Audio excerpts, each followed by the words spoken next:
Guys, so it is a beautiful Tuesday here in London, England, and I am currently going to meet some friends, and we're going to Oxford Street because they're supposed to be turning on the Christmas lights tonight. So that's really fun. And usually I am the kind of person that is like no Christmas until after Thanksgiving. And even right now I'm still like wait until like December for Christmas, but I know they don't celebrate Thanksgiving here in the UK, so I am just going to accept it, but I am still gonna have a lot of fun. So we made it to the train station, and I think this is somebody new who hasn't been in the vlogs yet. Want to introduce yourself? Hi, I'm Lavon. I'm a great friend. Yes. I'm not. She's fine. She's fine. And then of course we have Michaela. So yeah, we're gonna go to Oxford Street and see the Christmas lights turning on. Yeah. So we made it to Oxford Street, and I want right now for you to see how it looks before the lights come on. So here is a very nice aerial shot or circle. So that's how it looks. I don't know how well that was. So now those lights, like right above me, are gonna turn on. So it's almost time for the lights to turn on, and I am excited, guys. This is gonna look so cool. There in the front, like Yeah, well, it looks like we might. Happy New Year!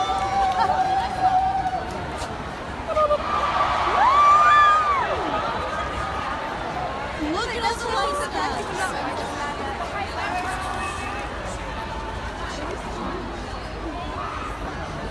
So the lights have turned on. This looks really cool, you guys. Yeah, she said it, if you didn't hear, it reminds her of New York. For me, it reminds me of Glendale Glitters. And for those of you that may not be from Arizona, Glendale Glitters is actually when the city of Glendale and historic downtown Glendale has all these lights that they have set up, and they light it up the weekend after Thanksgiving. And it's huge. It's been expanding so much. It's so huge. And this reminds me a lot of it.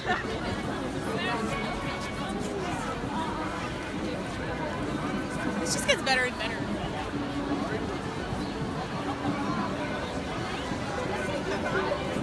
So we have all gone our separate ways. I had a lot of fun today. I don't really know what's gonna happen next, so I guess we'll just have to see.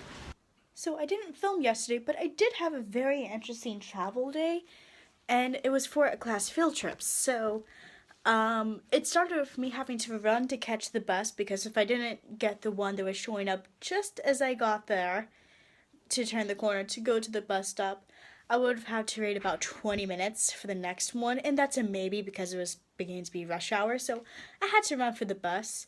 So then that happened, and when I got to the train, everything was fine there. I got on the train, but it was when I got off to make a transfer to the tube that it was very interesting. So I know you've heard of elevator music before, but what about a elevator beatbox? Because that's literally what the elevator was. It was this ba ba ba ba ba ba ba ba ba ba ba ba. It was really like when it first came, I was like, okay, maybe that's just because, you know, the doors are opening and closing. That's just how people know that they need to squeeze in until they're out of the way. But no, the doors closed and that thing kept going, and like we're just standing there, and like I look at this one guy and he starts grinning, and then I start laughing. This woman next to me starts laughing. We all just start laughing. I mean, there's like 15 of us in this tiny elevator. We're all just laughing because of this noise the elevator is making. So that was really funny. So then after that, I went from the train to the tube, and then I actually had to transfer to another tube. So as I go down the stairs, I see that my tube is my little train is right there. So somebody got in front of me and tried to like be like, oh, I'm sorry, that kind of thing. But I'm like, I'm sorry, I had to go. So I bolted into the little station, and I saw, as the doors were closing, a spot at through one of the doors. So I didn't take any chances. I ran and I jumped on, and I'm pretty sure when I jumped on, I ran into a couple of people, but I got on right before the doors closed. So that was a pretty interesting day yesterday, but yeah, I didn't film. It was a class field trip. I was focused on class. But yeah, so today is Thursday. Again, I'm not filming. I'm just working on homework and stuff. So, and Friday, I don't think I'm doing anything either because I have to be up really early Saturday. I think we're meeting up, Michaela and I, at like 3:15 in the morning to go to Poland. So, yeah, that's next. Hey guys, so it is 3:20 in the morning. I haven't gone to bed. I got maybe an hour and a half nap in before leaving, so this is gonna be an interesting trip. I'm going to meet Michaela right now so we can go to Poland. So it's the morning, we're both awake, and as promised, I'm going to show you the view we have from our window. So this right here, that what looks like a cathedral, that's St. Mary's Basilica. And I just noticed what it actually looks like on the roof. There's actually some frost, which shows how cold it got last night. And like I said, I won't be filming, so I will be checking back in when we're back. So it is now the evening, and we had a morning in Auschwitz, and then we... The chessboard!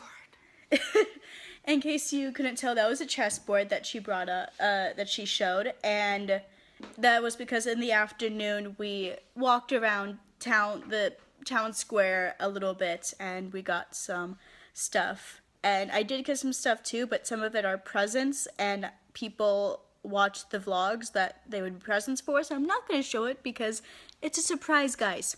Wait until Christmas. Aww. Not that far. But, so what happened with Auschwitz? I mean, I'm actually surprised I didn't cry. I did get really close, but it was very solemn. It was heartbreaking, and to know that there were so many people that died there. I mean, the air was very thick. I don't think anybody talked above, like, a medium to low voice except for the two guys, and even then, they actually all had microphones, and we had headsets that we would listen to. And so they were still talking at a relatively low tone so that we could still hear them, but we wouldn't interrupt other groups, or we wouldn't be talking so loud that it kind of disrupted people. And I don't think we spoke 2 words to each other basically the whole time we were there. Yeah, I don't think we even talked to each other the entire time, and maybe part of it was because we had headphones on so that it was harder to hear, but I think also in our minds it was the whole, like, keep the respect for these people. And there were some places, like, we actually went into, for Auschwitz 1, went into the gas chamber where people were killed, and as we were walking there, there was a group of people that were standing outside in this giant prayer circle. Oh, yeah, and it was, like, so devastating. There were people, like, crying because they had history and everything. And I think they were singing a Hebrew folk song or something like that. Yeah, I'm not. They were singing something Jewish. Yeah. They all seemed Jewish from what I saw, because they were all wearing those little things on their heads that I don't know what they're called. Yeah, I don't remember the name either, but it is definitely very solemn. And there were some parts where, yes, you could take photographs, and there were some portions that even then you couldn't take pictures. Like this one. Yeah, this is a postcard that you can get at Auschwitz, and it's in one of the torture cells. And if somebody were to escape or make an attempt to escape, 10 of their acquaintances that were living with them would be taken into the starvation chamber, and they would just starve to death there. And that picture that I just showed you was actually, what was it, a priest? Yeah. It was a priest that had stepped up because there was this man who was sobbing, and he's like, I can't die. I need to spend time with I need to go back to my wife and kids and this kind of thing. So he took his place. Polish Franciscan priest Maximilian Kolbe. Yeah, so who was actually by the Polish Pope was deemed a saint. yeah, so the Pope, the priest, he stepped up and he said to the guards, "Look, can I take his place?" And they said yes, and the priest ended up starving to death, but the man actually survived. No, he didn't starve to death. He lasted for like 2 weeks and he wouldn't die. So, really? Yeah, that's what she said. He wouldn't die, so they ended up giving him an injection to kill him. Oh, wow. That really shows how bad it is. But the man that he tried to save, he did save, because he survived Auschwitz, and I don't know, do you remember she said what actually happened to him? Like, I know he survived, but did he get reunited with his family? I can't remember. I mean, there was a lot of information, and yeah. I remember a lot of it, but there's also a lot that it was like you were in the moment and she was talking and it was like, which do you pay attention to? Yeah. The 5 million pairs of shoes standing in front of you, or what she's saying in your ear. Yeah, it was really bad. There was even a building that was just collectibles that the German soldiers had gotten from everybody when they got off the trains, and it was from like the last batch before they sent it off to Germany, but the concentration camps were liberated before that happened. So there was all this stuff. There were like luggage that had people's names on it. So like there were names given to these people, and there was like children's shoes, and they cut off women's hair because if it was a certain length, I know Michaela's definitely wouldn't, but I think mine might be long enough that they sent it back to Germany and they made fabrics out of it. And then put those fabrics in the Nazi uniforms. Yeah, they put it in the uniforms, or they gave it to made it into like blankets that the soldiers used to keep warm during the winters. And so literally people were wearing people's hair, like dead people's hair. yeah, and I mean, sometimes it's bad enough when you're wearing animals, but it's actually people, and these people didn't care that they were wearing other people, and it was very solemn. And there was tons of shoes. Like, what did she say? Like 45,000 pairs of shoes in that room. Yeah, and that was only 5% of the entire population at the camp. of the camp. Who died. That 45,000 is 5%. That is huge. And then there is also separated from the adult shoes, there were children's shoes. And we can't forget history, guys. We can't let it repeat. And with what it looks like in America, it looks like it may be repeated. We can't let it happen, guys. So I'm going to stop talking before I tear up, but tomorrow we are returning back to London. So yeah, let's go to tomorrow.